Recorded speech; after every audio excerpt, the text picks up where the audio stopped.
Hello, welcome to the Eclectic Reader. Listen to great books and stories while you use your eyes and hands for other things. Now here's your host, Madison Mason. Hi there, Madison Mason here. Welcome back to Chapter 3 of the Great Quarry Boys. Chapter 3, Sue Marie. Mrs. Martin's ninth grade history class was busy, quietly working on Rome, when the school secretary eased the door open and peered in. She smiled apologetically to Mrs. Martin, who excused herself and tiptoed over. All the noses in the room turned. "Pay attention to your work, children," she said. Words were whispered, and the teacher beckoned gently. "Sue Marie?" Sue Marie Davenport's mouth fell open to ask, "Me?" She glanced around at her friends and rose hesitantly from her desk.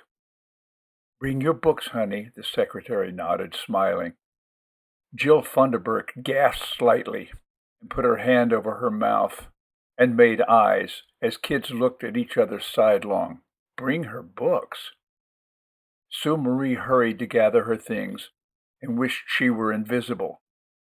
Her cheeks burned with the heat of 1,000 stares as she crossed the endless classroom and followed the secretary out. "Is something wrong?" she asked while they strode the echoing hallway toward the office. I don't think so, honey. Mr. Gaunt just wants to talk to you."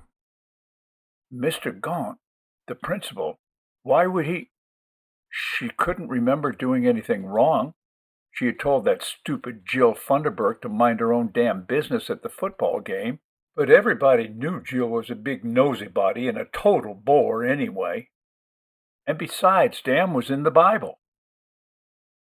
They entered the brightly lit office. 2 boys stood at the counter, looking sheepish. "Have a seat, honey. I'll tell Mr. Gaunt." She sat down on the uncomfortable bench and watched the boys try to worm their way out of detention and lie about smoking in the bathroom. She hoped she wouldn't get detention. How would she explain it to Mom and Daddy? After 10 minutes, the bell rang for classes to change. There was a clamor and energy in the hall outside as kids came and went in the office, returning slips, getting papers signed, arriving for monitor duty. Finally, the bell rang again, and just as quick, everyone disappeared. Doors slammed, and all was quiet. She was left alone on the bench once more, missing math now. She thumbed through her math homework, distracted and worried. What had she done? Why was she here? After forever, the phone rang. The secretary transferred the call, and Sue Marie heard a man's voice mumbling somewhere behind a wall. The principal's glass-paneled door opened, and Mr. Gaunt came out, straightening his tie. He seemed not to look at her, but scanned the office area, his scowling brow obscuring those fierce dark eyes that scared every student in the school. They terrified Sue Marie now, and she felt the urge to pee. He came over to her, and the scowl transferred itself into a weary smile that made her feel a little sorry for him. "Hello, Sue Marie," he whispered in a soft, consoling tone. "Come on in."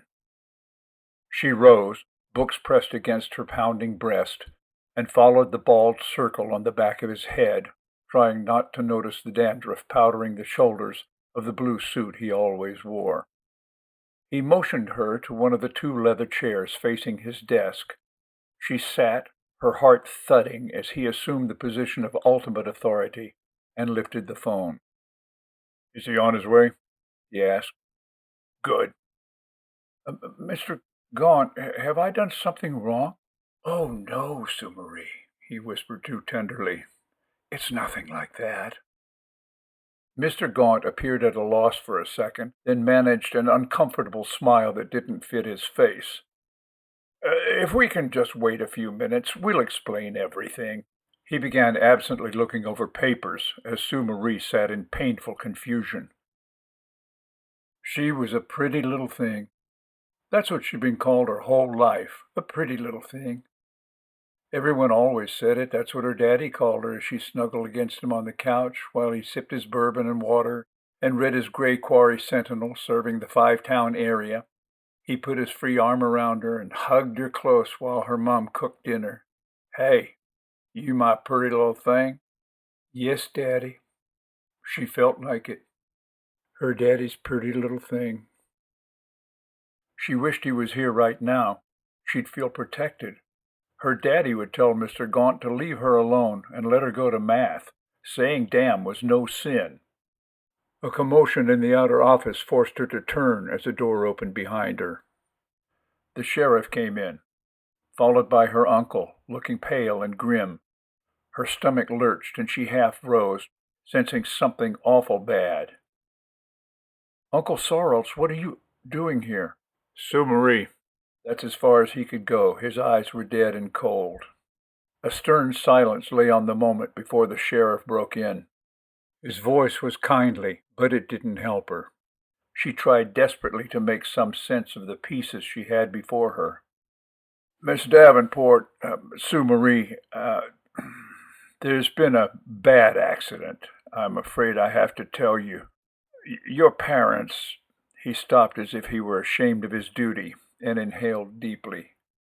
Charles Davenport threw the news on his niece like cold water. "Your mama and daddy are gone, Sue Marie. It was an automobile accident. They were killed this morning down in town." She didn't move a muscle. It was as if she hadn't heard at all. She sat staring at the sheriff's feet in front of her. Rough black boots, like she'd seen the motorcycle riders wear. Big round scuffed toes and thick soles like truck tires. Not sleek and shiny like the fine English shoes her daddy. The sheriff's voice came again. "Miss Davenport, Sue Marie, do you hear me?" "What?" She blinked at him through blank eyes. Her chest wouldn't breathe. Her heart wouldn't beat. She could hear a buzzing echo in her ears. A thick lump rose up in her throat. "I'm afraid your mama and daddy are gone, honey." "You mean dead?" she whispered. She felt the chair and floor falling away from under her. "I'm sorry," he said, as tenderly as possible. She looked at Uncle Sorrel's round face, harsh and grim. Mr. Gaunt, who seemed embarrassed to be in his own office. The sheriff looking so tired, like he never slept. "My mama, too?" Tears suddenly rose across the sky-blue eyes. Trembling hands fluttered up to her face like flushed birds. Her vision spun, and she couldn't get any air. A hole opened inside her. A long, sad whine emitted from its center that made her shake all over. She hid her face in her hands to make everything go away. Soft hair collapsed down her thin shoulders, trembling with her as she sobbed. The big men stood in awkward respect, watching her thin back and shoulders shudder under her starched blouse. Bob Tuttle had witnessed this event many times in his nasty job, but he never got used to it. Later, when the uncle told the girl to get her books and come with him, she tried to take a few steps and fainted dead out. Bob knew it was going to happen. He was there to catch her before her head hit the terrazzo floor. It was classic. Women's legs went out from under them sometimes when the burden was too heavy. Men and boys just got bitter and dark, but females could faint. Maybe that's why they lived longer. He was surprised as he carried her past a gaggle of gawking students into the nurse's office, how soft and frail she felt, how vulnerable. He thought of his own kids, that it wouldn't be long before Nancy was this age. Still a girl, and yet at the same time a budding new woman. This poor, poor kid. He didn't care much for the uncle. Something off about that guy. Poor kid.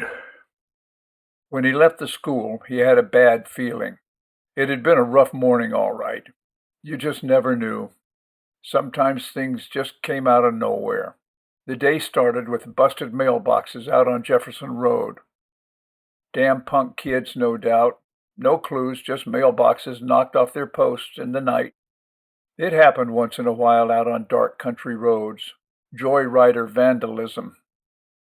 But then this Davenport thing. The Buick really bothered him. It was brand new.